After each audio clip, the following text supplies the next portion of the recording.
You say what's up, it's ready to brawl. So like I just took it as that, took my backpack off. Eric Muddog came in yelling. He cut the whole scene.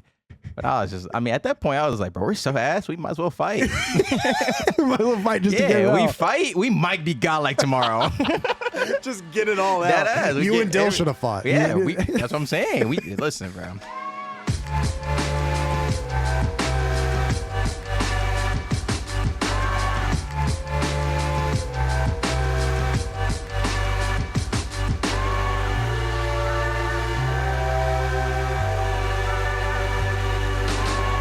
Welcome back to another episode of Around the Bar. Today we have got a brand new member of OpTic in the building / somebody that is returning to OpTic, and it's my man Kenny. You guys know Kenny. He was a professional Call of Duty player. Well, technically he hasn't retired, but professional Call of Duty pro. Won a bunch of championships, won 2 world championships, and is now joined OpTic as a content creator. We have had Kenny on the show before, but it was such a good yap session last time that we invited him back on, and it was a great one yet again. If you guys do enjoy this episode, please go check out the Patreon. We have extended cuts that are up a day early of all the episodes of Around the Bar, and we got a bunch of other stuff in there too. We got a Discord channel where I'm hopping in there playing some Black Ops with some of the guys, and we got merchandise that comes out early as well. We got a bunch of cool stuff. Please go check it out, and all of the support from the Patreon goes back into the show to help get cool people onto the show, like my man Kenny. We also have merchandise. Please go check out the merch. It is by far the best merch that I've ever released, and it's still available. So go check it out. But thank you so much for watching, and please enjoy this episode of Around the Bar with my man Kenny. One of the only double episodes we've ever done. Yeah. So I appreciate you coming back.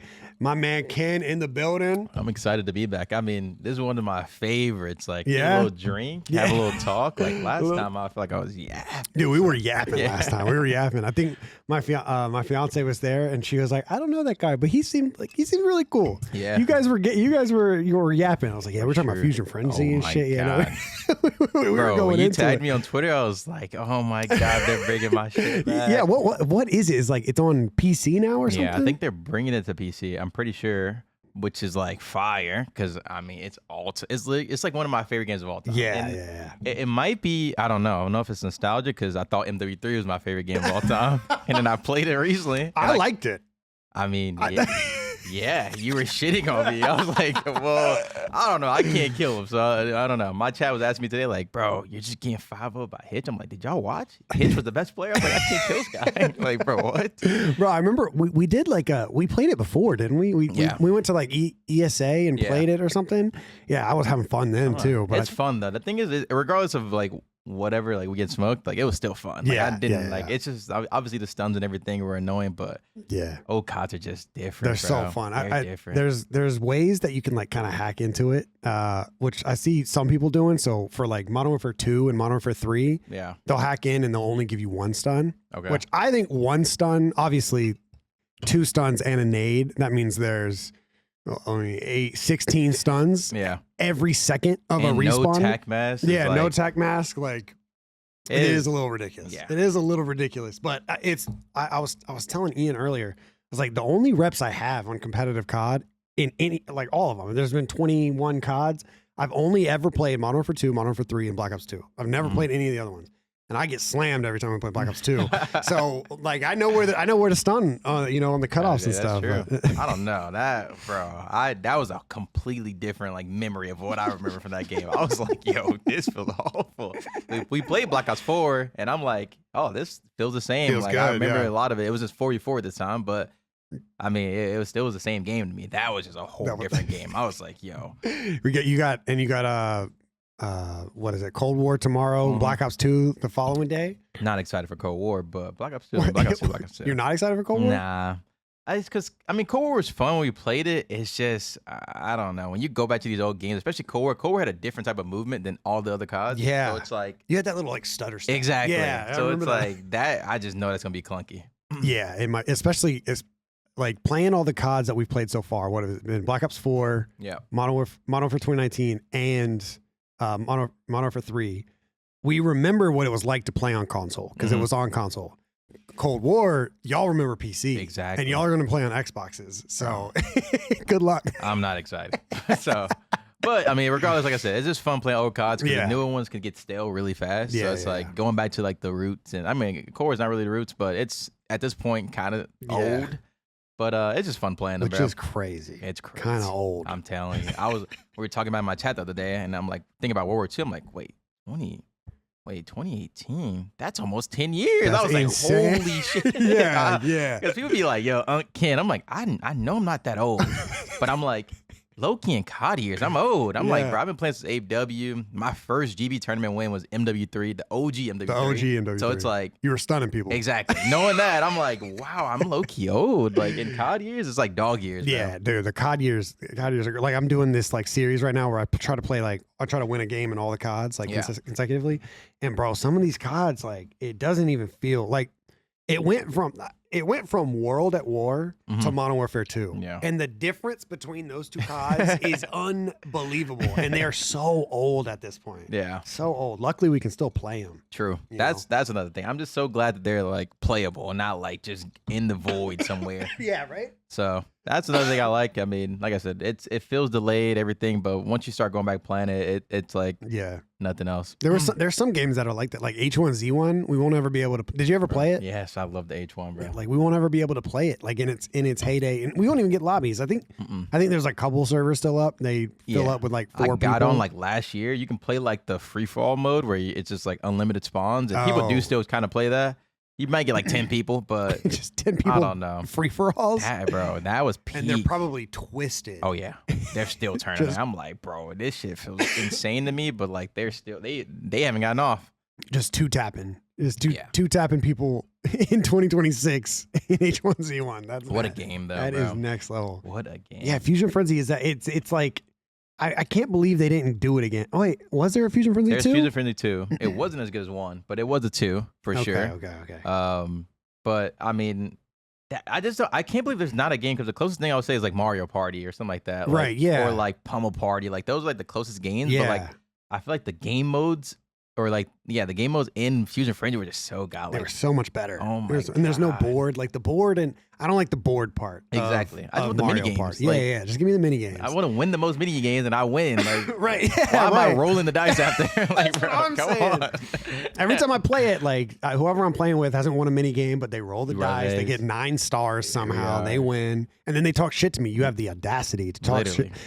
shit to me. I was beating you in every game. Every game. And it's like they give you that little pity start at the end. Won the most mini games. Like, cool, bro. Appreciate the end of game star. Like that. That's the W. Whoever wins that you won the whole game. To me, that's at least how I see it. That's how I see it as well. All right, I think this is you just rejoined OpTic, I guess, a couple days ago, right?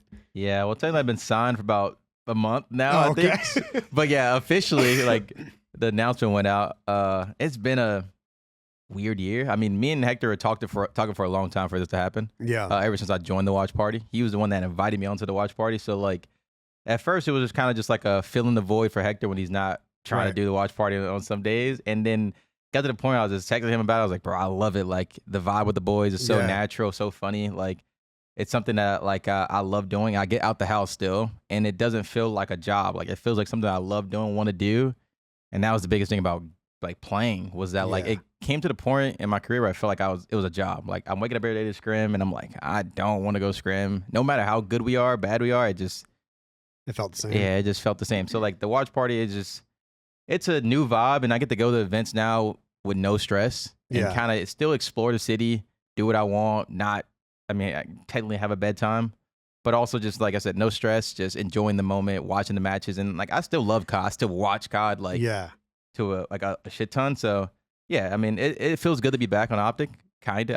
I keep saying the kinda thing, and people don't get it, and I'm like I'm not playing, so it's like the kinda is like people expect me to join playing, but I'm not playing. So it's like, I don't know. I've come to the satisfaction in my life that like COD playing, probably not gonna happen unless MW4 unless it rips. Yeah, come on. Let's be real. Let's be real ourselves nowadays. These CODs, I don't know. Because it looks a little bit more like 2019 than it looks like Modern Warfare 3. Exactly. So it's like that's the no-go. It's like 2019 is a formula for no for me at least. Right, like it's probably top 2 worst CODs of all time in my opinion. So it's like that's not a game. But the thing is, I feel like people see me as like the sledgehammer goat, Yeah. and it's a sledgehammer game, and it's like, Oh wait, is it a sledgehammer game? Yes. It's not. I thought it was IW. No, I think it's like half and half. I'm pretty sure. Oh, okay. Regardless, like it doesn't feel right. Like for me, it's like holding off the retirement thing feels like a necessity at this point, because it's like so many people want me to play. I get that message all day that it feels almost bad to like even try to retire. But at the same time, half of me is like, brother, you don't even care to play COD. Like, right. I've been scrimming Apex, like trying to go pro in Apex, and I grind ranked every day on Apex. Yeah. You would not see me in a ranked game on COD. Right. I promise you. So it's like, I get that. That passion of it is like gone for me, which sucks because COD's that's what I came up on. Yeah. It's like what I loved since I was young. I've been Big part of your life. All of my best friends. Right. Like I'm getting married next month, and every best friend or every groomsman that's coming, I met through COD. Yeah, like legit. All of my best friends I've met through COD, and it's like it's my baby. So it's it feels weird to say to like I probably won't be playing COD again, but you never say never. So that's why I haven't like gotten the retirement out, because like you never say never. And I'll at least give MW4 the benefit of the doubt to give me a few days in it to see how it feels. But you're gonna play some kickoff tournaments and stuff. Oh yeah. I'm gonna play, but it's I don't think it's gonna get me there for sure. Yeah, I get that. Yeah, we were talking to Ian today in the Flycast, and we asked him like right after he, I guess, retired or like kind of was getting dropped or whatever, and I asked like Nick asked what he did in between driving and retiring. Yeah. And he said he tried to go pro in Warzone. He gave Warzone like a 2-month span. And I had forgotten that he even did that. I didn't even know that. That's crazy. And I was like, what was that weird? Like, were you like, how did you feel? And he was like, I was kind of mourning COD. Like I was playing COD, but it's not COD, it's Warzone. And COD is my baby. And so he was having this like rough time. Do you feel that with Apex, or you love an Apex? See, the thing is, I love Apex, and like I started scrimming it, and the dopamine it gives me in end game, the stuff like that, and learning new stuff.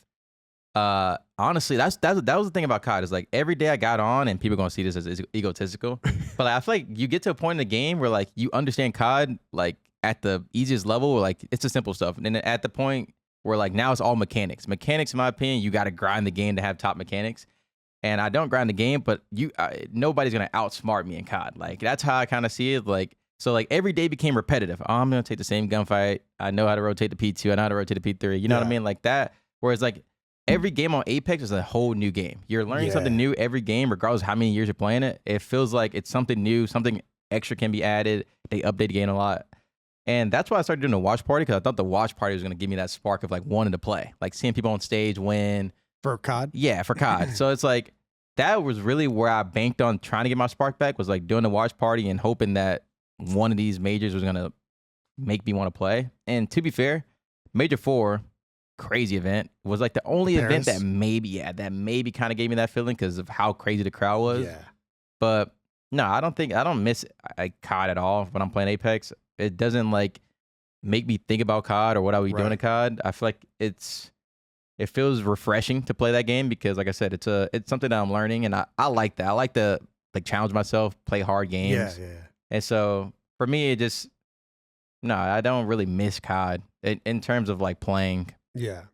I'm always like, I think I ask people this too much. People tell me, but I'm always very interested when somebody either, retires or goes somewhere else or gets dropped or whatever it is. Yeah. That like transition period, because some people take a long time. Some people quit COD, they go back to school, or some people like try to hold on. They play challengers or they try to play Warzone, or they try something. And I always wonder, like, if it's hard or mentally draining or difficult, or if it's something where it seems like left Thieves and then it was watch party into Apex immediately. Do you think that's too quick?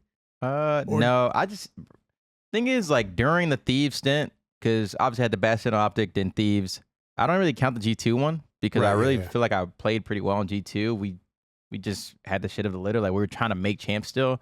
Whereas, like, Thieves, like, I was just really inconsistent on Thieves, and it just felt like a passion thing as well. So it's like, it was a tough period when I got dropped from Thieves. I expected it, obviously.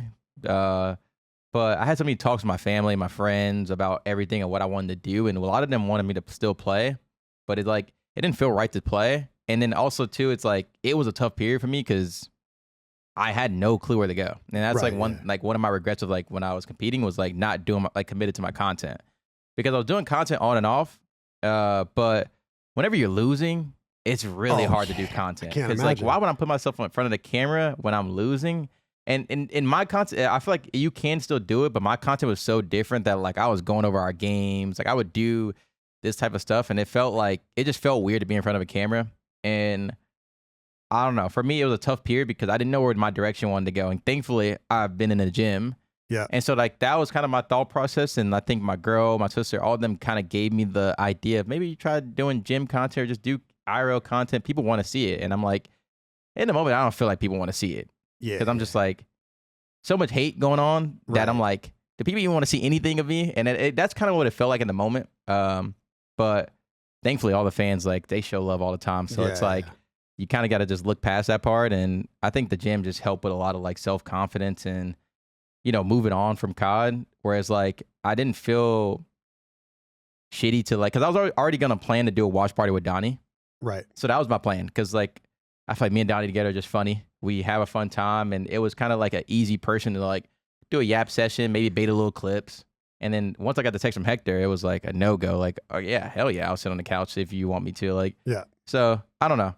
It didn't feel too fast.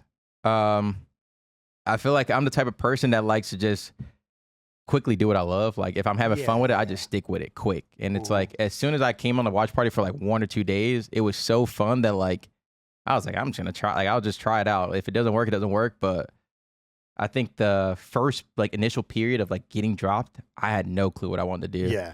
Because playing was not in my idea. Like I obviously had the option to play for different teams, but it just did not feel right, regardless of like anything. So it just sucked in the moment, but I'm grateful that like I kind of let it not drag out too far. Yeah. And kind of just like I could have just told Hector like, nah, I don't want to do a watch party and just lose on the opportunity. Yeah. But now I'm just thankful I definitely did it. Yeah, of course.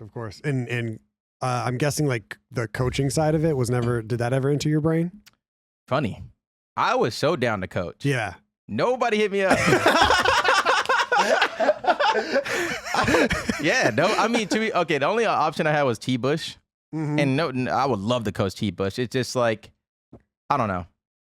It was like also the T. Bush thing came later, like too late where I was like already doing a watch party and like it kind of felt bad to like be half committed to both. But yeah, I would have definitely coached. I mean, I'm still kind of open to coaching. But yeah, I definitely feel like coaching seems fitting to me. Yeah. I just also don't know if people can handle like how I speak when I'm heated. So that's pretty much You'd be a bad coach. You'd be a hard. You make them do push-ups and stuff. Nah, I mean not that. I mean maybe I had to start making my G2 team do push-ups some days. Wait, really? Yeah. It's funny because one day I just brought the push-up board out of nowhere. Just brought it in. Everybody's looking at what the hell, and I was like, "We bitching about online? Like, listen, push-ups." So we started doing push-ups. Like I was joking. I didn't know. No, we I'm telling you, we dead ass did push-ups on the GT. Just imagine Shotzi over rotates one time. You got him doing up downs and shit. Listen, bro, get up, bro. Come on. Like, what was that? God. I mean, I just say things like confidently and honestly at times where it's like it comes off rude, but I have good intentions, and it's been like a double-edged sword my whole career because like some teammates can take it, some can't. Yeah. And so, I mean, sometimes it helped us a lot, and it was a good thing. And sometimes I'm just like so hard-headed that I don't listen. Yeah, and that kind of hurt me a lot too. Who do you think you clashed with the most out of in my whole career? Dylan Envoy. I would say Dylan Envoy, Okay. but the thing is, Dylan, my boy. Like it was like to the point where like we would go back and forth so much. It was so petty. We and him were so petty. Like the thing is, with our OpTic team, Ann and Brandon didn't really say much, so me and AG would go at it. But me and AG weren't really like petty. But me and Dill got petty, real petty. What is there? I need an example of what I'm petty, trying to think. Like, what does petty mean? I mean, it's just like not like we would not let each other get the last word. It's just like you're going to the map, you just still be saying shit. Like who are you teaming with? It was me, Dill, Sam, and Draws. Oh my. Yeah. It got to the point on our Thieves team where like our coaches like made this rule where like they get to talk first before anybody talked. Okay. And so we let that happen, and then we got better. But me and that, because like my TK team, I had the green light. I didn't really clash with nobody. Yeah. Or no, maybe Austin. Yeah. When I first teamed with Austin initially, we went at it like This is a OGLA? lot. Yeah, no, this was like 100 Thieves BO4. Oh, BO4. We were going at it, and I thought I was dropped. For some reason, Sam and them decided to keep me, and it was a good day, good play. But like, I already had a decision to join another team. I was like ready to join the other team. Mind blowing when Nate Shot called me. He's like, "Yeah, team wants you." Yeah. And I feel like he really wanted to say the team wants you. I don't know why, but team wants you. I feel like that's what he wanted to say, but he did it. But no, yeah, me and Austin clashed a lot, but I think after the point, me and Austin were like, it didn't feel like clashing. Like we would just go at it and we would move on. He's like one of my favorite teammates in terms of that and getting better because I could handle him and he could handle me. And I feel like that's the thing about Austin is like he's definitely like me where he's harshly confident in like what he's saying, but has good intentions. So I didn't feel like that was like really clashing, but me and Dill, we used to go at it in the LA Thieves office. Yeah. That's so funny. I don't see, because Dill never really went at it when he was here, but it was also a weird year. That's true. They just smoked a lot of weed. There was COVID going on. We didn't really have no weed smokers on our team, so he was the only one probably. But nah, yeah, it was bad. It wasn't bad to the point where it was detrimental, but me and Dill would definitely be going. That is so funny. That's my boy. I loved it. Loved teaming with Dill. It's funny when I did the Around the Bar with Brandon last time, and I called you while you were on stream or whatever. Bro. Because we were talking, and he was like, "Bro, he said he wanted to fight somebody, and low key, I think he might have been talking about me." And it's funny because it had just happened, and because I asked him like, "Who do you think he's talking about?" I totally forgot y'all team. Yeah. Prior to the obvious, but then he was like, "It could have been. It could have been that year." I'm not gonna lie, Brandon was tripping. Like I tried everything to get Brandon on the same page, bro. I'm telling you, I was like, listen, I had a pin. I'm like, yo, Brandon would hit me up at 2 a.m. Like, yo, let me come and hit that. I'm like, listen, bro, you can hit the pin. Be on time tomorrow, please. He still pull up late. I'm getting out the bed at 2 a.m. My girl's like, where you going? I'm like, Brandon's here to hit the pin. We would hit the pin. He still pull up late. I'm like, bro, you're not helping nothing. Now everybody's bitching. Now everybody's being late. We're just all fives. And then one day he was just kill horning. I swear to God, he was kill. I was like, listen, Brandon, you're fucking kill horn all day. And he was like, what's up? And he said it in a way of like, what's up, what you say? But like, for me, like, I don't know. Growing up, people obviously gonna be calling cat. But where I grew up, what's up is like, we ready to like, let's fight. Like, so like, you say what's up, it's ready to brawl. So like, I just took it as that. Took my backpack off. Eric Muddog came in yelling. He cut the whole scene. But I was just, I mean, at that point, I was like, bro, we're so ass. We might as well fight. We might as well fight just to get it out. We fight. We might be godlike tomorrow. Just get it all out. You and Dill should have fought. Yeah, that's what I'm saying. Listen, bro.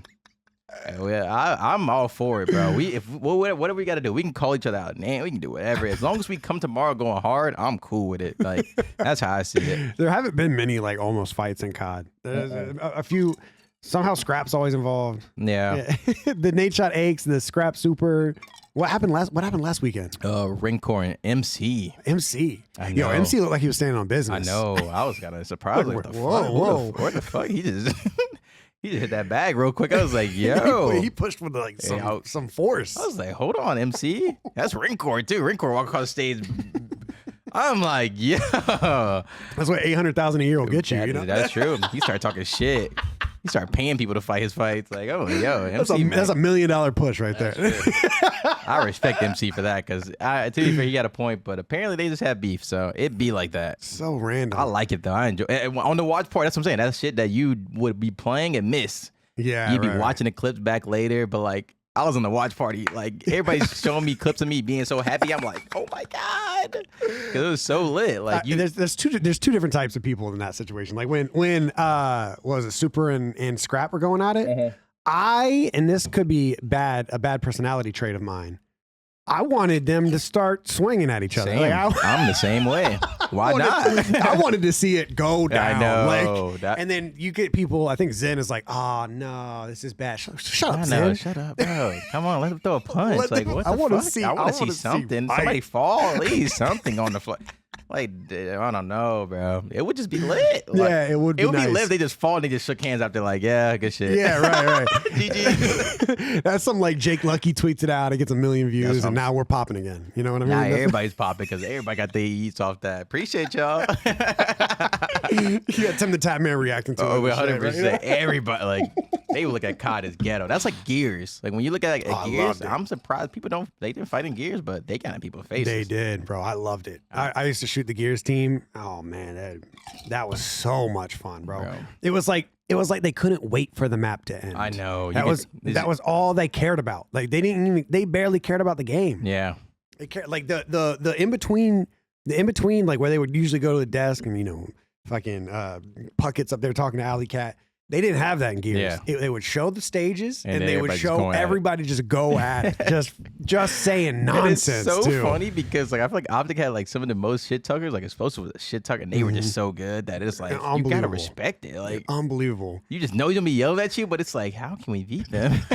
There's that one I think it was like Tox or somebody that we were playing against, and they won map 1, 5-game series. They won map 1, and they got up and they started talking crazy. Yeah. They started talking crazy for like 3 minutes, and then finally like something just clicked to Explosive, and he stood up. And my camera stayed on him. Like, it stayed on him for like 5 minutes. It was like, you've never beaten me. You played me for 5 years. You've never beaten me. Like, just nonsense. Oh, it was See, beautiful. CDL's like, listen, bro, sit down. We gotta run this shit. Yeah, Come on, exactly, Bro. Like, you know what I exactly. mean? Like they're on a schedule, tight schedule. Like, listen, bro, sit down. You gotta run this shit. Come on, bro. What do you think keeps COD alive? Because all those other arena console fighters or shooters like Halo and Gears and us, like we're the only ones still standing. Yeah. I don't know. It's weird because, like, weirdly enough, I feel like the casuals love these CODs. And I think that's because it's, like, so easy. Like, nowadays, the skill gap's low that people love it. I think for the CDO, I don't know. I genuinely think that, like, the online thing portion, like, I don't know. I think if we didn't have lanes, like, if it's still, like, the COVID years, COD would be gone. Yeah, I can't lie. Because, like, online at the point it's so boring that it's, like, there's no storylines. There's nothing. It's only like FaZe plays OpTic or like obviously got the Thieves. But I don't know. For COD, I just think COD's so easily like watchable that like people enjoy it. And like the CODs nowadays, skill gaps are lower. People are all godlike. So it's like it's so easy to follow compared to like Gears where it's like wall bounce, like shotgun. It's like the lit part is like the talking shit, but it's like I still gotta understand the game to a certain extent. I shot Gears for 2 years. I don't know what the fuck's going on. That's what I'm saying. I still don't know what's going on. And I feel like that's why COD's so easy to watch because it's like even when I was watching Warzone, I was like I watched the Warzone like the last event they had, and like the first 10 minutes of the games, I don't know what's going on. Everybody's dying. I'm like, how are you dying this much? And I know you respawn, but it's like. Oh, yeah, because it was resurgence. Yeah, and they're dying so much. I'm like, what is going on? I play COD. Obviously, it's Warzone, but I'm like, I have no clue what's going on.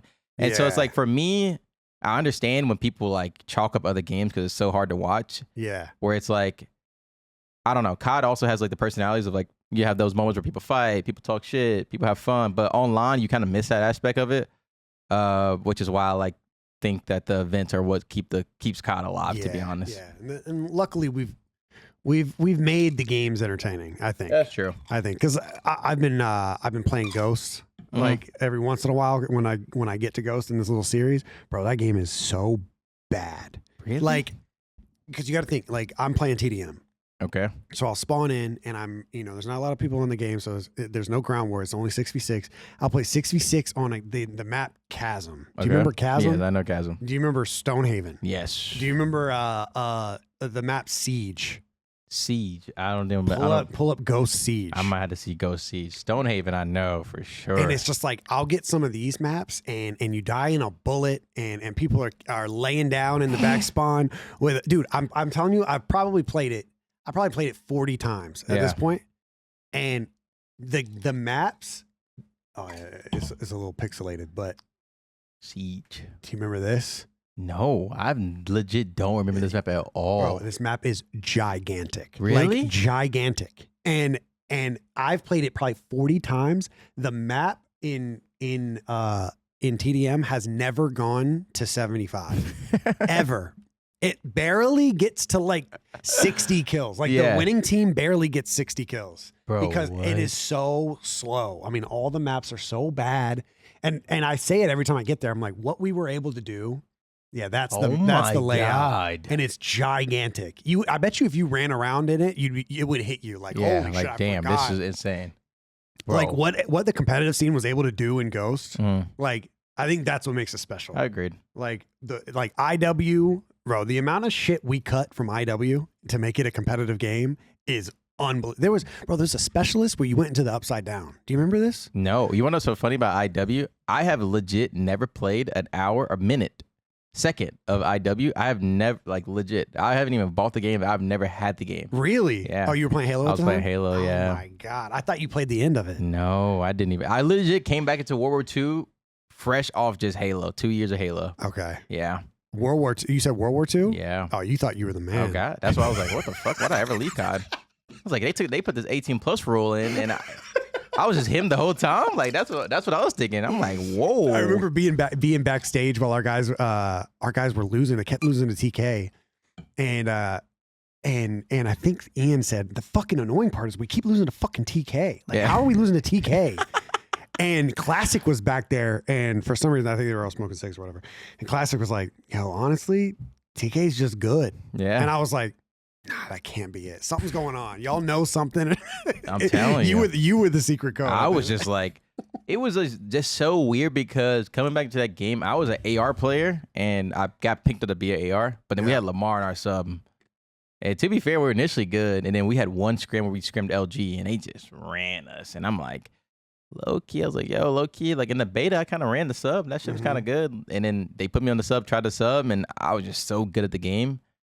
And it's funny because people are like, bro, that might have been your favorite year. I'm like, no, I hated that game. Like, I legit hated getting on scrim in that game. It was just no color. I was trying to run an AR even halfway through the game. Yeah. And it's like, that's just one of those years where I just got lucky where I was just so good. But I also feel like that's a shout out to my teammates because they gave me the ultra green light to be that good. Right. And that's the thing that people like miss nowadays. Like, you don't really get that on most teams nowadays. Like, most teams nowadays, you don't get ultra green lights. I feel like the last one I've seen was like Vanguard, where like Pred was on Lamar's team. Lamar was like the only player in history, in my opinion, that like gives out ultra green lights. And what does that mean? What does that mean? So ultra green lights is like pretty much you're not playing for nothing but drop 40. I like that. Yeah, exactly. So it's like I've never been greenlit. Hey, bro, that's what I'm saying. So like I'm on Lamar's team. I'm ultra green. That's why me and Austin kind of went at it whenever I left TK because I went to Thieves. It also was kind of more like teamwork. Right. This and this. Like, you got to do this. You got to be this. I'm like, I didn't get no hill time last year. Like, I had 5 seconds total every map. So it's like, when you get that, it's so easy to do good when, like, I feel like you are naturally talented at the game. It's like, if you gave some people like Shati, Paco, like Simp, like all these good players that, like the ultra green light on any team that, like, doesn't care to, like, get kills, they would look insane because it's like, they don't have to do anything but guarantee a kill. And a lot of times people can do that. So it's like, but it's also like detrimental because like if the day that you're not shooting, if you don't drop that 40, well, we not shooting. That's so the it's, game plan. Exactly. Yeah, so it's like you're banking on somebody dropping 40. And honestly, like I was consistently doing it. So it just felt nice because obviously that was like one of my best games for sure. And I just hated the game. Weirdly enough. That's fun. That's wild how that happens. Yeah. But it does happen often. For sure. It's funny that you said that about Modern Warfare 3. Like it was one of your favorite games, and then your experience yesterday like, made me regret saying that. The same thing happened with Seth. Because Seth was widely considered the best player in that game. Exactly. And he had a bad time. But so it is possible to be the best in the game and not like the game. Not like the game. You just naturally like the game just fits to you. Like weird. It's weird as it sounds, but it also like depends on your role on the team. Yeah. So it's just one of those things where like. At the end of the day, it's like luck, but it's also like that was like your best way of winning, so you just committed to it. Yeah. So like our team, we knew the win con was kind of like me at times, but like they were also doing good things on the map to make it to where my job was just so easy. Yeah. I obviously had to learn how to be a good teammate and do teamwork stuff, and that's where like I feel like the stats and everything start to fall off when you start doing teamwork stuff, and like whenever you get teams on the same page and like. are at that pinnacle of like teamwork, it just looks godlike. Like our end of the year Vanguard year, we won the last event of champs. Like, in my opinion, that's my best team at its peak by far. Like, Really? and there is no other team that was like coming close to beating us that year, except Boston for some reason. Zen is just in first round. Boston Breeze trying to take us to round 11. Like, why are y'all being weird? Why y'all trying? Just lay down. Just lay down. Like, why y'all being? So it's like, to me, like, that was just pinnacle of teamwork, because we would get outslayed and still win. And it's like, there is a part of COD where that's possible, where you can get outslayed and just outplay a team and get the right kills at the right time. Or you can just outslay a team, drop 40, everybody drop 40 and win. Yeah. So it's like, that's just a dynamic of the game that a lot of people don't understand as fans. And I feel like people see bad maps and this, and like, it's just costly. Like, they see it as costly, but at the end of the day, that's why I feel like my career is so, like, unique. Because it's like, I was on all types of teams. I had the ultra green light. I had teams with high teamwork. I had teams that outslayed teams. Like, but a lot of you people ran didn't. sub, you ran AR. Exactly. Yeah. I also won a world championship on a sub and an AR. Right. And it's like, that's just, I feel like weirdly underrated. Yeah. And so that's why a lot of people ask me who my GOAT is. I say Damon. Damon. Yeah, I always like looked at Damon as like my type of play style, and I always like understood like what Damon does for teams. And I feel like for me, it takes I would say individual to like play a flex. Like, flex is such a like a gone like attribute nowadays. Like, people just run an AR or run a sub. Where it's like, whenever I became a flex, it was like you need to use both guns at like a certain time and knew when to do it and when to do it. And like, nowadays it's just like, you run an AR, you run a sub. Some people like pull out ARs every now and then, but I don't consider that being flex players. Like, being flexible on the map is like such a unique thing that like you only catch maybe like 5 in history that are actually good at flexing. Yeah. I mean, do you want to refill? Yeah, let's do it. Guys, summer is here, which means that your fit is very important. You can't just layer up with 9 different t-shirts and some hoodies and a big old sweatshirt like I know that you guys do in the winter. And one way to make sure your fit all comes together is that nice jewelry. I know a lot of my guy friends, they don't know where to get the jewelry. Are they looking at the kiosks at the mall? Are they looking to order something cheap off of the internet? Or maybe get hand-me-downs from someone, who knows who. And none of those are great. What is great is to find a company like GLD that makes the quality products that you need to put on your body. I've been wearing this bracelet for months upon months, ever since GLD came on to support the show, and I love it. I never take it off, except obviously when we're talking here, and it just helps bring everything together. I always have it on, and it always does me right. Also, the summer style usually gets expensive fast, but GLD gives you that elevated look without draining your wallet. The value is honestly crazy for the quality that you're getting. I mean, you can go anywhere from entry level, or they also make some crazy stuff too for all y'all ballers out there.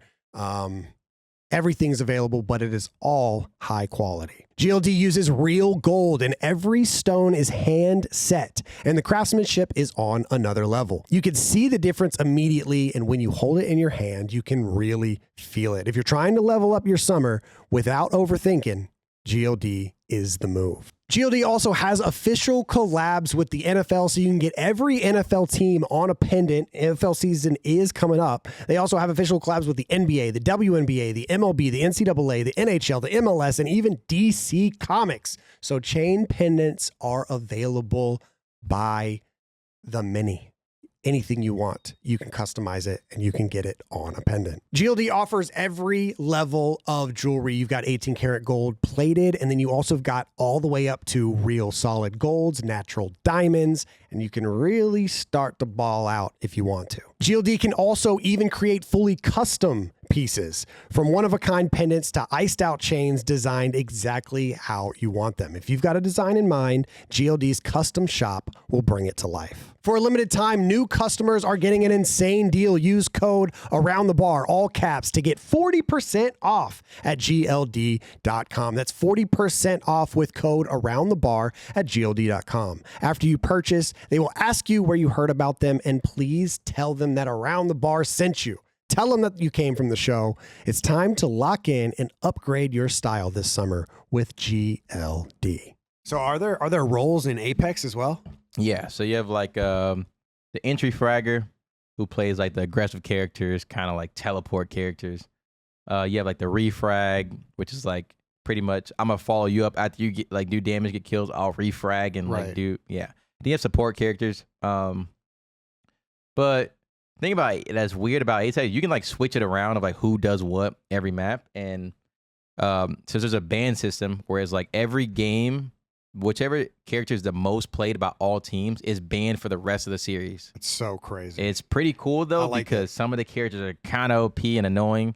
What's the first character that gets banned? Her name's Alter right now. Oh, Alter, yeah. So Alter, she's insta banned. It used to be Crypto, the guy with the drone. Yeah.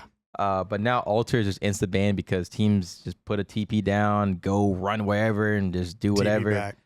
But yeah, like I said, the dynamic of that is just what's fun, because I first started off like playing different characters for my team, and then now I'm the entry fragger who plays like Alter and stuff like that. And so it's just fun because I'm learning new dynamics of the game every day, and it's weird because obviously I had a quick chance to make the pro league, and obviously we didn't, but it was just cool to like have that. Like it was like, I made a tweet saying like, oh, I haven't wanted something so bad in my life in a long time. And that was like facts. Like I really wanted to make the pro league, not in terms of like making a statement, but like, that's just like how my passion for Apex right now is like, I love the game. I'm addicted to it. Yeah. I just would love to play in the pro league. Yeah. Like, and that's just my competitive side. Like I want to be the best. If I'm playing, I'm not playing to just play. And it sucks that we didn't make it, but I'm continuing to play. So it's like, hopefully one day I make the pro league, because it would be lit, and they go to cool places. Like I think one of their events is like in Japan. Oh wow! So yeah. So it's like, who doesn't want to go? Worldwide audience for sure. Yeah. So in order to make the pro league, you have to qualify. Like only the people that are, there's no team changes in. There are. Oh, there are. So like that's, I mean, realistically, as weird as it say, like that would be my hope right now, is like for teams to just hit me up, but like that's like unrealistic. Yeah. So I'm sticking it out with my team right now, and we're playing the Challenger circuit. Okay. And then eventually there's an LCQ to get back to the pro league, which is what we played before, kind of like a pro league qualifier type. Because what they do is like they do the where like I think the bottom 10 teams of like a pro league split play in that qualifier to make it back to keep their spot. Like a relegation promotion type thing. Oh, okay, cool. So are you racing against? Like, are you racing against yourself to get better, or are your like where are your realistic goals right now? Like, do you think you're gonna be fragging out Imperial Hal, standing on the main stage, hoisting up the trophy? Or I mean, that's always my plan, is like to be the best player in the game. It's always like, or just like do whatever it takes to win. So like, realistically, I want to be on the stage competing against Hal, the best players. And we played in like the ENC, which is like the Nations Cup. It's pretty much like the World Cup, where like you play for a country. And so like all these teams are playing for like the United States, for example. And I think there were 16 teams that like could make it for the United States. And we made it to the finals, which is like pretty big deal. But it's just like competing against the pros, you realize how different the game is. And I love that aspect of it, because it feels harder playing against the pros. So I know like that's my goal, to be in the lobbies consistently with the pros and competing. Right. Yeah. Because it's, at the end of the day, it's a battle royale, so it's RNG. Anybody can win on any day. And so like, my goal for the game is obviously to try to win, because it would be cool to be, winning in a different esport. Yeah. But right now it's just kind of like just getting better at the game, understanding the game. I think my goal is to understand the game so much that I could IGL, but I would never IGL. I don't think I could IGL in this game, just regardless. But just understanding the game to that point where like I can understand it at a high level that I could IGL if I had to. Right. So your IGL says something and you can be like, wait, let's do this instead. Exactly. So it's just like having like learning that, and that's another thing too. The more I've learned in the game, the more checked I get. Because like now I understand the game to a T where it's like I can actually respond and say stuff that is productive, but it's also like, how the fuck did we just lose that? Right. Like, yeah. But yeah, I mean, I really have no like set goals. It's just make the pro league because I'm just starting off with the smallest goal possible, which is like, is it daunting starting over? Yeah, kind of. But like, I think a lot of people know me, right. And like like I said, it's like one of those things I needed in my life where like my competitive side needed some like itch or like something to work on, and like now that I'm starting at the bottom, I know I have to grind my way to the top. So it's like I think I needed that. And it's like weird in COD because like I've won 2 world championships, won multiple chips. It's like going back to challenges didn't feel right. Yeah. Especially because like I said, I didn't have the love for playing COD.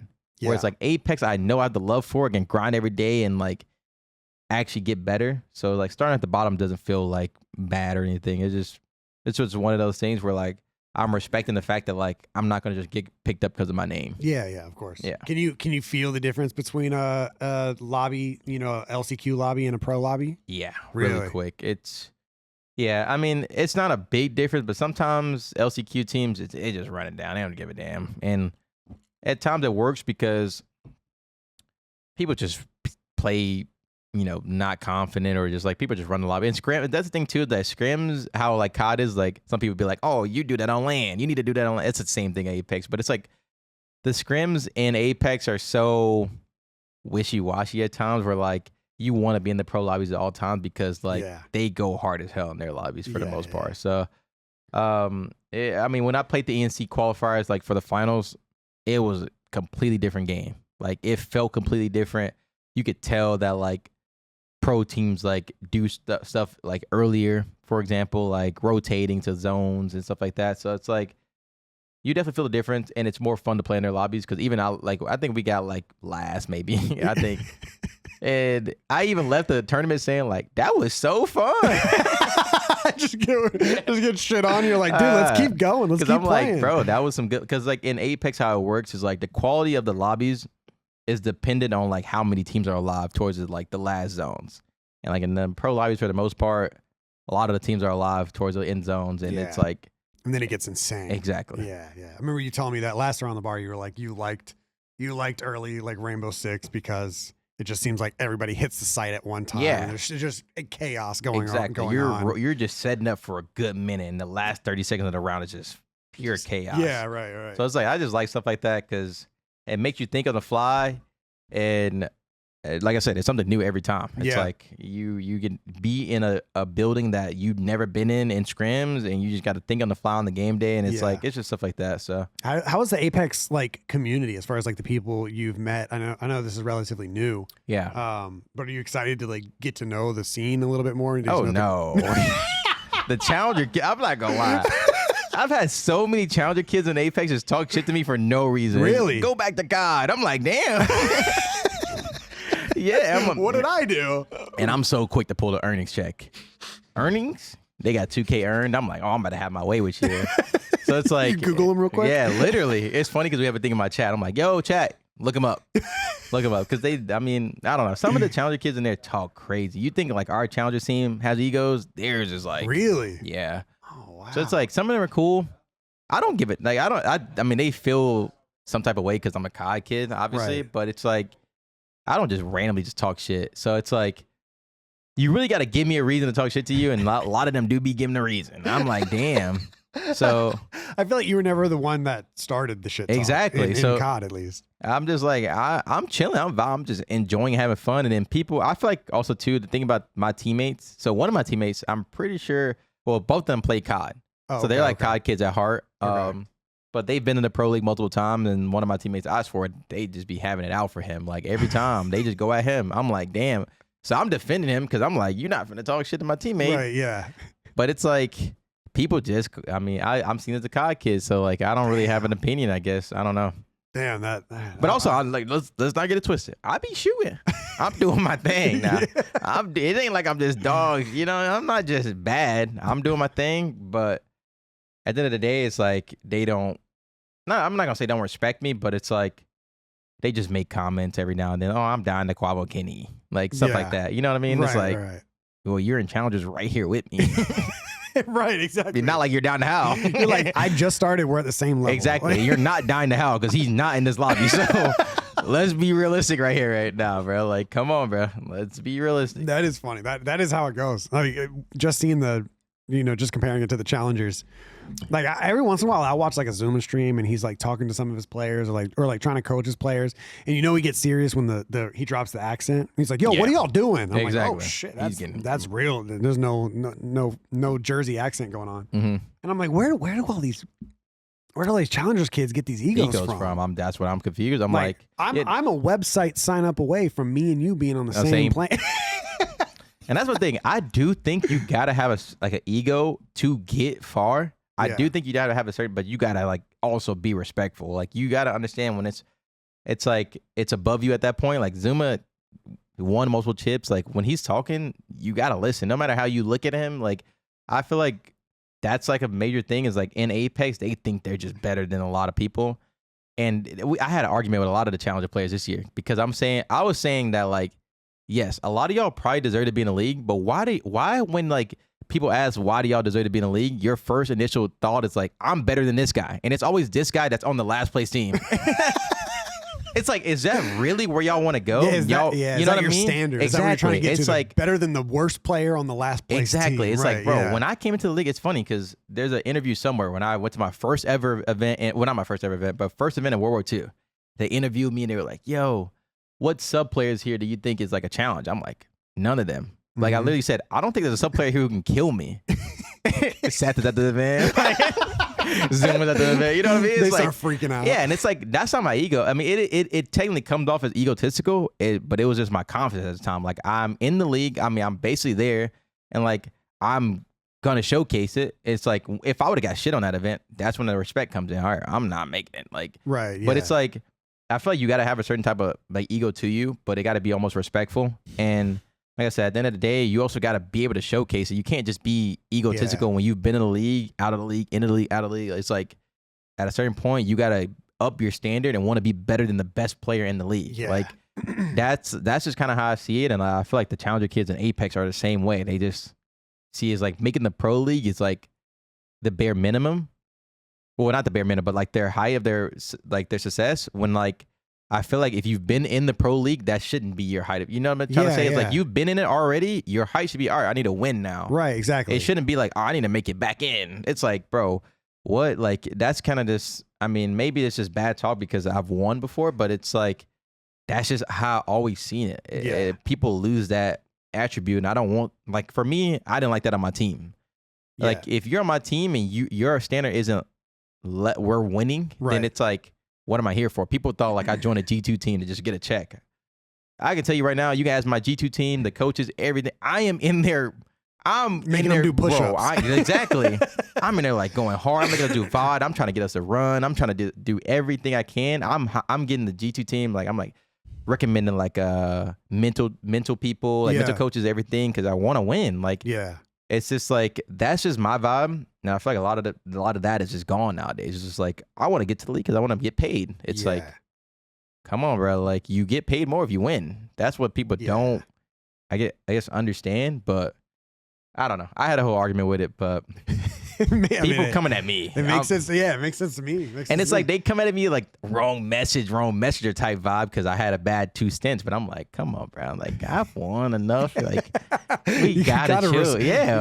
I can give you earnings checks. I can give you chip checks. I got trophies on my wall. I promise you. I got MVPs. Like something. I got something. I got GB. We got to bring up GB trophies. I got a lot of those as well. Like I know you don't have any GB tournaments. Exactly. You can't even get those no more. So I know you don't got those. Oh my god, that's so funny. One of my buddies said that he's not in the COD scene, but he said COD players remind him of like they're like the baseball players of esports. Is what he said. They got they're too cool for school. He said he clicks on a COD Pro stream in there. He said it's always the same. They're always looking at the game, not talking to the chat, listening to the newest Drake album. Oh yeah, that's guaranteed. If that's the case for COD players, what do you think the average Apex player is like? Bro, Apex is funny because this is an Apex thing. They are so quick to watch everybody else's VOD. So like in Apex, like if you kill a team, they instantly go watch their VOD. If you die, it's like pull up your teammate's VOD. Like, what did you do this? And like legit.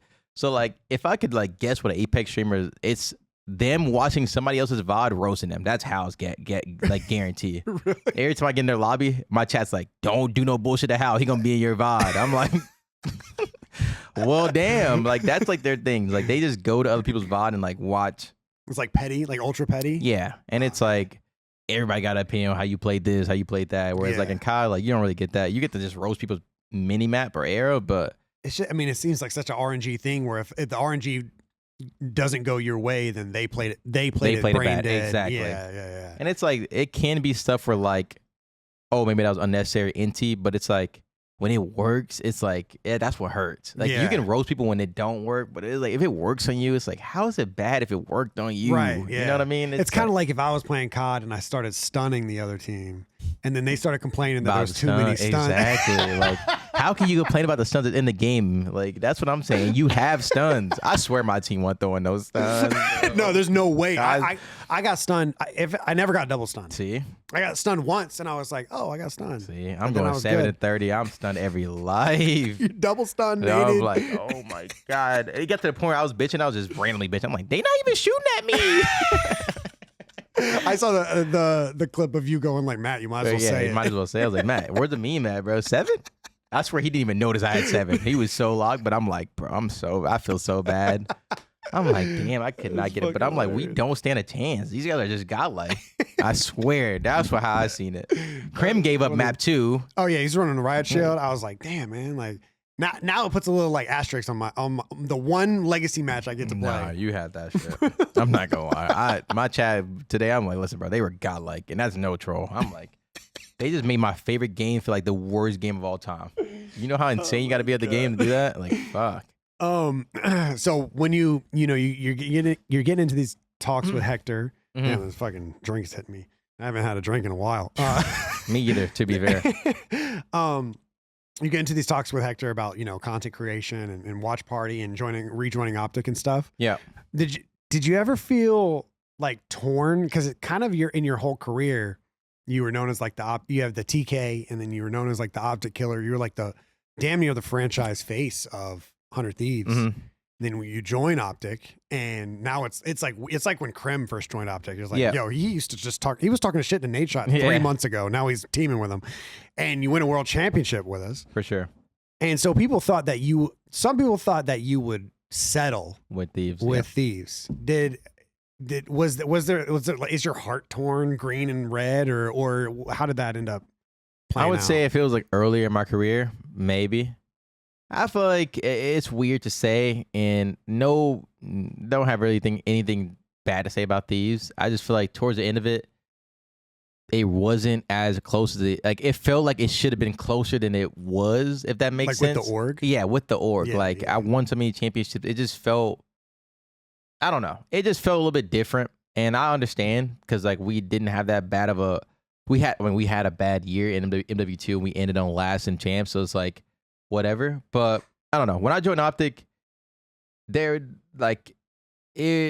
my plan was to win the championship regardless. So when I won the championship, like just the vibe of the team and everything was just like good, even up to the end. Like even when I was talking to Hector about leaving the team, because I was the one that sent the initial text like, yo, I think the team needs to make a change. Like even Hector was talking to me about like, you sure? Like he's making sure that like my decisions are good. Even like he's talking to me about my next decision. It's like, what do you think about doing next? And it's like, I appreciate that too, like the fullest. And I feel like I didn't really get that with Thieves, especially when I joined OpTic, and I get it because it's like OpTic Thieves. But I don't know. Even when I joined this year, it just felt not home.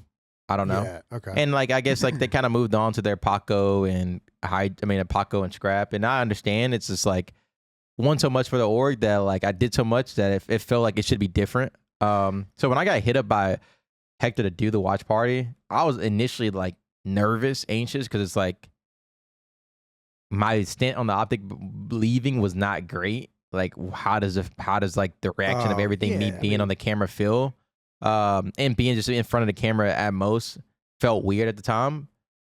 And then like I said before, when I first started, like all the love, like everything just made it so much better that like I enjoyed every moment of it.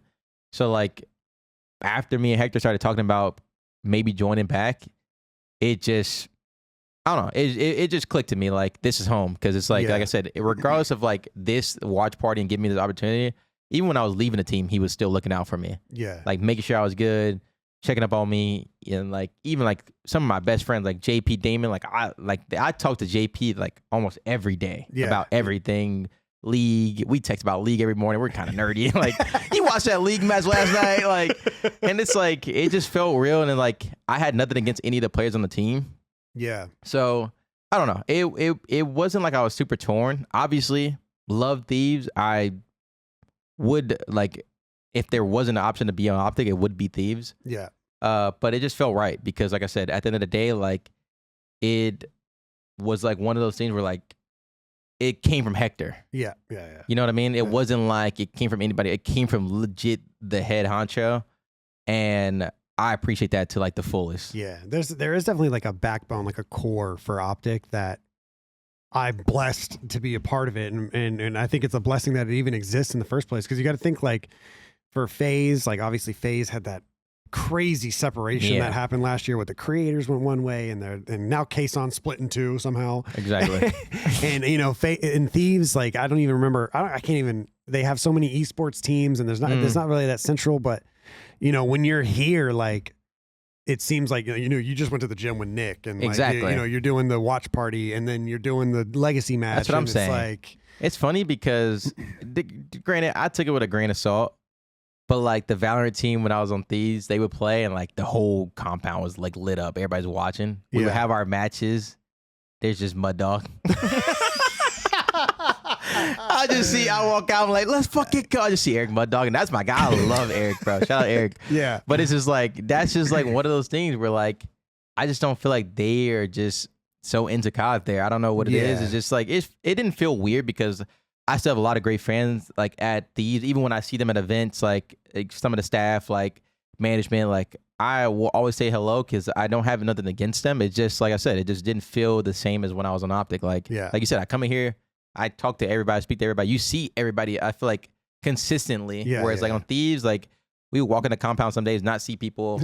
You see, you're like, when's the last time I saw Valkyrie? Exactly, and it's like to me, it's like I don't think it's like the biggest deal, but like when it's looking at something like long term that you want to stay and you're gonna be around people at all times, like I feel like you wanted it to feel like home. So that makes for sense. me here, it's like I know I can speak to anybody in this office and have a good conversation. And and that's not a put down. I'm not. It's not a put down to Thieves. Oh no, no, for sure. I'm not putting down Thieves at all. It's just like for me, like I said, what I felt in the moment, like when I was on Thieves, it just felt like not like different. Like it's just like I said, it's like they do have a good friendly environment there where like everybody's nice to each other, and that's nothing. Like I said, I love them, but it's like at the same time when I was leaving, it didn't feel like it just felt like all right, goodbye, and like that's kind of how I felt. I get you. And so that's why I was saying, bringing up like when Hector was reaching out to like even help me with my next decision and everything I had going on after. It's like I appreciate that to a shit ton because like I didn't really get that with Thieves. Like, and that's just as honest as I can get, and I get what they're trying to do, but it's like I won so much. I feel like I did so much that it just didn't feel like I was appreciated at the time. So that's just like my take on it. I mean, like I said, they might have a different one, but I also there wasn't like another thing too is that like Hector hit me up for the watch party, right? And it's not like, I mean, to be honest, Thieves didn't hit me up, so it's like you know what I mean, there was not an offer there, and I didn't go out reaching because I didn't want to come off as like I'm begging, like, you know what I mean, like, yo, y'all want to do a watch party, by the way? It's like me and Sam, we could do a watch party. Exactly. So it's like I don't ever want to come off like that, and I feel like that also is like like I said, speak to Hector, and his loyalty, and when it comes to like him valuing loyalty, is like he reached out to me about doing the watch party, and it's like I appreciate that to like the highest most. I think people for a while there, it's kind of slowed down a little bit, but OpTic fans and fans in general, there was always like a chink in our armor where it's like we only have one team, or we only had the Halo team for a little bit, we have a Warzone team for a little bit. Yeah, besides that stint where we were in Counter-Strike and Gears and everything, like we've pretty much just stayed COD. And like, I think it would be hard for these companies that have 12 teams. They have, 5 to 12 teams. Yeah. It's hard to find that like homey vibe. Exactly. Like I have come to terms with it. And if we ever got a Counter-Strike team, I'd be over the fucking moon. If we ever got a Valorant team, I'd be less happy, but still happy. But it's, but the fact that we have our COD team, I get to hang out with our COD team. Our COD team talks to us. Our watch party watches the COD team. And, see, that's and we how all I see hang it. out together. I don't know if there's another org out there that does it. So. And that's where I'll give like these their flowers. I think that was like their plan to have everybody under the same roof. Mm-hmm. But it just didn't happen that so way. So hard to do. I mean, exactly. So Especially with the esports that they're in, like Valorant and stuff like that, and like League at the time, like people are everywhere. Yeah, and it's like, I don't know. I mean, like I said, I definitely feel like here it's just different type of vibe, and it's a great one in a good way, because once again, you get to speak to mostly everybody every day, and it's fun. Like it's enjoyable. And then like, it's funny because people in my chat today are like, enjoy the bag. And I'm like, it's not about that. Like y'all would never understand it until you're in the position. Also, the content creator bag, I mean, and the player bag is completely are different. completely different bag. Trust me. It's like, it's a way different bag for sure. And that was the thing too about like the decision, and like why it was so stressful is that like it was like I understood that like the content creator path is like a lot more work. Yeah. And later on might be a bigger reward, but it's like I think I needed that. Like that was something I needed. Like I needed to feel like I needed to come up, be creative, like do things that like isn't me, but like come out of my shell and like show my personality more. Outside of like me on camera in the process just yelling at the team. But like it was just like that was like, where do I start? And then like that was like the point where I regretted like not doing other content when I was like on the team, or just in general like competing in COD. Was like I should have been doing that more. And like even now, like if I was to join a team, I would be streaming scrims every day. Yeah. And you would have to deal with that, because it's like that's where I'm at in life. That's what I want to do. And it's like I think people should be doing that. Yeah.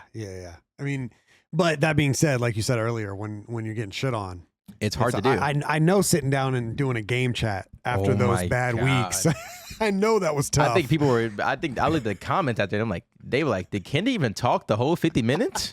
Like, bro, it was supposed to be an hour. Yeah, literally. Did y'all even talk any of the 45 minutes? Anybody talk? I'm like, holy. It started getting, Bruce wasn't showing up. I'm telling you, I'm like, damn, you got to do what? Can we start canceling these? It sucks too. It's funny because like the last match that we played together, we won. But I had already known I was off the team. So JP texted me the day before, or Damon. It was like, yo, by the way, made a decision. Like, we're going to go a different direction. Go out tomorrow and just win. Yeah. And we won. I'm just like, hooray. Yeah. Hooray. I'm waiting for I'm literally walking around the office like, when there's somebody got to tell me what's going on. Like, when do I pack up? Yeah, like, what do you want me to do? Is my desk going to be clean for me? Like, I need to take my shit. I'm telling you, I was like, everybody started to leave. I'm like, I'm the last one to leave. I'm like, did they change their mind?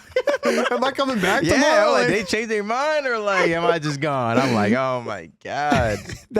I was talking to Mace on this show, and I asked him like, what was it like watching that last? Because they knew that they were dropping Skies for Maze, but something went wrong with his contract or something. So Skies had to play another match. Yeah. And he was like, but they hadn't told Skies yet. It's that weird, that weird overlap time. And Skies, they go out with Skies and they 3-0 Surge or somebody like that. Yeah. And I was like, what was it like watching that? He was like, bro, I was tweaking. Yeah, for sure. He was like, are they gonna now they're winning? Now that they're winning, like that's what I'm saying. And I'm on the other end of it. I'm like, are we sticking? Y'all want to stick? Y'all want to stick? And I'm like, fuck. Like, God damn it. No, literally. Like, that's how I felt. And it was weird because we didn't beat the best team. I mean, I don't know how good they actually were. It was LAG. But actually, LAG, Caesar, I think Caesar was on that team before, but then he got, I don't know how it worked. But regardless, that was my mindset, because I was like, well, I'm just going to go out. We won. I'm like looking around, waiting for somebody to tell me, like, yo, thank you, this and this. Like, we're going a different direction. I'm just looking around. Bruce comes up to you and says, "What's up?" No, yeah. Good shit today, Ken. I'm just seeing the whole office leave. I'm like, when do I leave? Like, who am I waiting on? I don't know. It was funny. But like that later that day, like I talked to the whole team, and like I said, it's always been good vibes with them. And like I said, at the end of the day, it was partly my decision. I think it would eventually became their decision because I was just playing so bad. But I don't know. It was a weird time for sure. Because I've never also been dropped until that moment. Right. So you're like, it was like you're breaking up with your girlfriend before she breaks up with you. Yeah. I'm like, I've never been broken up with. Never been broken up with. I'm going to break up with you first. I'm keeping this. I'm taking this to the bank. Yeah. Literally. As a competitor, because I've never really competed at that high level of anything. Is it strange to watch Niam win? Okay. So this is the thing, because Donnie will always troll me about this. He's like, bro, I get it all the time on a watch party. Look at Ken hate watching on LAT. And I'm not hate watching them. The funny thing is I love all of them. Like I was cool with all of them. It's just like they couldn't win the major after I was dropped. So like I got dropped major 1. You can't win major 2. You can win everything, but if they went on the major 3, major 4 champs, they can win everything. I wouldn't give a damn. Right. Thing is too, I'm super, super cool with Niam. Like, I love Niam. Yeah. He won't go to the damn gym with me. He keeps texting me about the gym, and then he won't pull up. But regardless of that, I love Niam. Shout out Niam. They just couldn't win the major after I was dropped. After that, like, they cool. Like, that's the thing, too, is that, like, I have super respect for, like, rookies that come in and, like, do their thing. Like, especially, like, his arrow, like, he has such a vetty mini-map arrow that he plays like he's been in the league for so long. So, like, I always appreciate people that play good COD.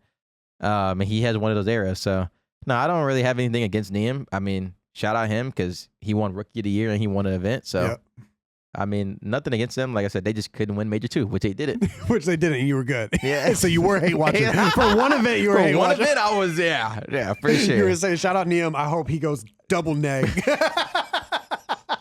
Literally. After this, he could be godlike. He can go 2.0 every series. I don't give a damn. That's so funny.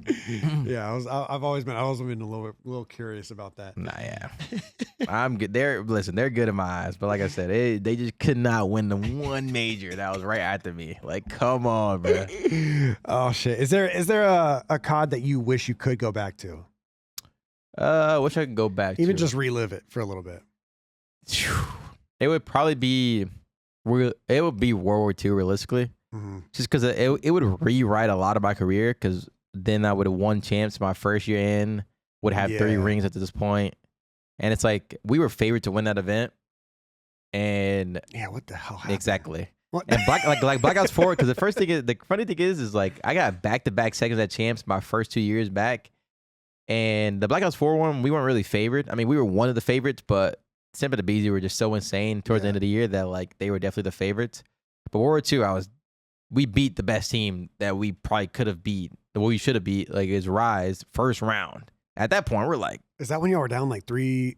Oh. No, that was Blackouts 4. At champs at Blackouts 4, we're down. I thought that's what you were talking about. No. So Blackouts 4, we should have been out. Bro, so that like, shit's crazy. That's where like I'm not even like the Blackouts 4 year. I wouldn't really rewrite it, but like World War II, best player in the game, highly favored going into we won the event right before champs, and we lose the EG.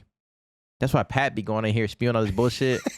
I'm telling you, it's the COD gods that they switch. They flipped a switch that like needed to happen, but I hate that it did happen. But now he's just like Pat's just spewing, and I can't say nothing. There's nothing that you can say. He's a trap card, just waiting to place it. As soon as I say anything, it's like beat you in your best game. Whoa, fuck! Like shit. Like goddamn, did you get costed? Nah, okay. To be fair, I can't remember the series. All right, this is the thing. I absolutely fried in losers finals. We played FaZe in losers finals. I did my thing. I'm legit. Oh my God, I'm him. Grand finals, I didn't really play bad, but I didn't do me. You know what I mean? Like in that game, best player in the game, you expect me to show out. And like, I didn't play to that extent, but I don't know. I don't really know who cost it. Lamar will tell you who caused it. Who does he say caused? I don't even know. Yeah, you do. I think he's blaming Ian. Ian. Listen, Ian. It was Ian? Ian, come on, bro. I don't know. Ian will say he didn't cause. I don't know who caused it. It might have just been me. Realistically, I'll say it's me because, once again, I had expectations to be just him. Yeah, and I didn't do him. Yeah, you just said it earlier. If you're not dropping the 35s, Exactly. then 40s, then the game plan's over. So, I don't know. I know F3 for sure. Farrah, that boy did his thing.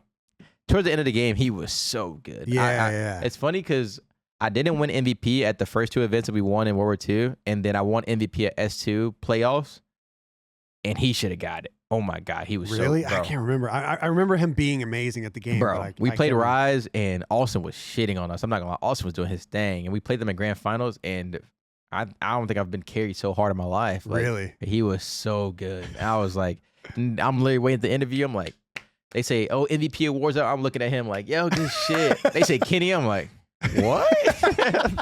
What? Like, I mean, I'll appreciate it, but nah, yeah, he was so good, bro. Didn't y'all have like a little beef before y'all teamed? Yeah. Oh, yeah. We want listen. He might have said some.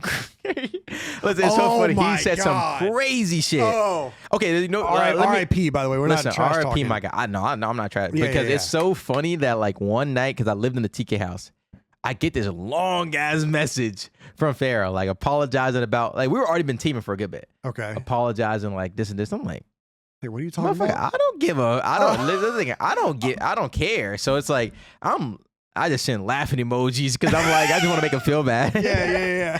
So like, it's funny because then later on, Lamar was like, yeah, I told him to send a text message and like apologize. But like, nah, Farrah's my guy, bro. I loved him. Loved teaming with him. He was a little hard-headed at times, but I mean, at the end of the day, like, new people be like that.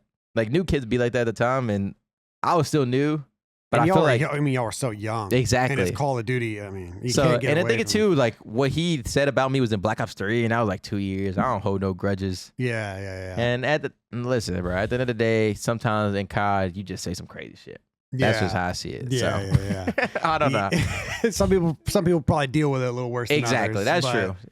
Yeah, I'm sure you've had to have some thick skin. Yeah, trust me. You know, but maybe the Apex kids are a little better. Yeah, honestly, yeah, they don't say no wild shit. And they, bro, have you played Black Ops 2? No, bro, I'm telling you, the emblems are way worse than they used to be. Bro, oh my God. It's like the most racist, sexist, fucking Nazi, Nazi like shit. It's so funny thinking back in the day that like it was just like, oh my God, bro. I'm telling you, back in the day was just insane to think about. Like nowadays, like compared to nowadays, but I feel like every pro's got some Modern Warfare 2 VOD out there, some COD 4 VOD that like needs to stay hidden. Oh, for sure. I joined my first team, and they said, "Yo, listen, you got to delete these tweets." I was like, "Oh shit." I've had those. Listen, we need you to delete these. I'm like, you're like, I forgot. Oh my God. Who was I? Literally, I'm like, on the timeline? Think about it, on the timeline? I'm like, I was tweeting on the timeline. Yeah, whoa, right. I'm tripping. Oh man, that is so funny. Yeah. I've had my good share of that. For sure. Oh shit, that's funny. All right, man. So what's next? What's next? Just you locking in on the watch party, locking in on Apex? Yeah. So for me, I mean, it's just mainly focusing on content, doing my own thing. Like I said, I love my gym content. I'm just doing what makes me happy. Realistically, as easy as that sounds, is like whatever I love doing, being happy about. Like I had so much going on this year that like not playing made everything less stressful, like the wedding planning, all that. Oh yeah, I can't even imagine. So it's like, for me, it's just like doing as much content as possible, getting ready for the watch party next year. And honestly, like just focusing on myself and make sure that I'm on top of my game and, you know, pushing out as much content as possible. So, I mean, nothing else. I mean, I'm grinding Apex still every day. Yeah. And hopefully I make the Pro League. But if I don't, at the end of the day, next year we go watch party. I enjoy it, have fun. Like I said, am probably not going to play next year because I don't think the game looks good at all. But who knows? But yeah, right now it's just locking in on, like I said, Apex and content and pushing out as much as possible. Like I said, I'm doing a lot of gym content, but I'm actually focusing on now trying to do more vlogs. Okay. Because I'm trying to restart my YouTube. Yeah. Because right now I'm just doing a lot of short form stuff. Mm-hmm. And it's so much easier for me because I like to edit my own stuff. Because I'm picky, bro. Mm-hmm. I'm so picky with my edits that I don't know. I don't know if I can trust other people to do my things. But yeah, right now it's just focus on content, doing as much as possible, enjoying the moment. And like I said, doing what makes you happy. So yeah. You have any other plans, like now that you've joined OpTic, being back in green to further that? Like, no, yeah. any So OpTic plans? I mean, for OpTic, I feel like for me, it's like, I don't know. A lot of people, it's weird because a lot of people want me to start like this show of like going over COD plays and this. And it's like, that is something I want to do. But it's like, it should be a segment in the watch party. And like, for me, it's like, for OpTic, it's like being back right now, I'm kind of just enjoying the moment until I like come up with ideas to like further what I've been doing. Because I don't want it to only be the watch party. So for me, it's just like trying to come up with ideas that implements me and my personality and like what I like to do and like have fun and like show myself and then implement it into OpTic and like, you know, bring this kin, I guess, esque to OpTic again, without it being competitive. So like, that's just like, it's just a weird mode for me because my creativity is like not that great. I'm not gonna lie. It's like it is,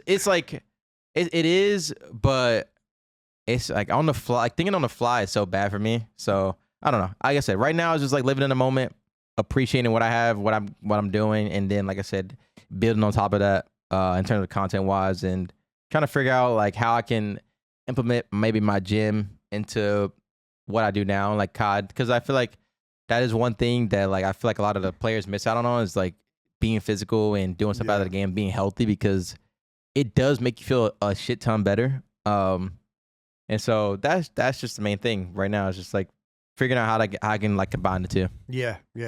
Get your physical health up and then keep it going. Well, congratulations on your wedding, your upcoming wedding. Thank you. Should be a lot of fun. I'm excited. Y'all got a honeymoon planned? No, not yet. We're weird though, because like we don't want no like romantic shit. As weird as that sounds, we just. How long have y'all been together? 7 years. Yeah, see that's. So it's like we love Japan, so like we'll just go to Japan and just enjoy it, and like right. That's just like. I don't know. I'm just really excited because like a lot of the family members that are coming to my wedding are people I haven't seen in so long. Right. Yeah. So it's like it's gonna be good to see them, but also I'm kind of scared. I was talking about this earlier. Is that like I might be wasted, and they've never seen me take a sip of alcohol. It's your day, man. Exactly. But it's like I mean, you gotta just accept it at that point. Yeah, you gotta figure it out. All right, man. I appreciate you coming on, bro. This was a fucking blast. This was fire. Cheers again. Cheers. And thank you so much. And we'll see you guys in the next one. This has been Around the Bar with Ken. Later, y'all. Peace, guys. Y'all. Thank you guys so much for watching that episode of Around the Bar. Please go check out the Patreon if you haven't already. A lot of cool stuff over there. But we'll see you guys in the next one. Peace.